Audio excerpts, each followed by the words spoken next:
தம்பி உதயநிதி என்ன சொல்றாருன்னா, அதானிக்கும் தமிழக அரசிற்கும் சம்பந்தம் இல்லை என்று சொல்கிறார். தொழிலதிபர் அதானியை தங்கள் குடும்பத்தினர் சந்திக்கவில்லை என்று முதலமைச்சர் மு.க.ஸ்டாலின் கூறுவாரா என பாஜக மூத்த தலைவர் தமிழிசை கேள்வி எழுப்பியுள்ளார். சென்னையில் செய்தியாளர்களிடம் பேசிய அவர் இவ்வாறு தெரிவித்துள்ளார். முதலமைச்சர் அவர்கள் அதானியை அவர்கள் சந்திக்கவில்லை என்று சொல்கிறார்கள்.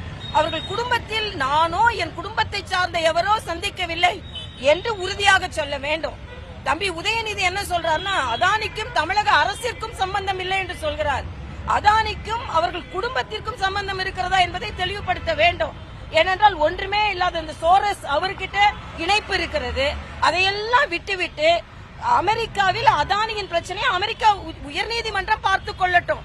ஆனா அதை விடுத்து உண்மையான திட்டங்களை நிறைவேற்ற விடாமல் பாராளுமன்றத்தை முடக்கிக் கொண்டிருப்பவர்கள் இன்று வேண்டாததில் கவனம் செலுத்தி மக்களுக்கான திட்டங்களில் கவனம் செலுத்தாமல் இருக்கிறார்கள். அது உடனே கவனம் செலுத்த வேண்டும் என்று நான் கேட்டுக்கொள்கிறேன். செய்திகளை உள்ளது உள்ளபடி தெரிந்து கொள்ள ரெஃப்ளெக்ட் நியூஸை சப்ஸ்கிரைப் பண்ணுங்க.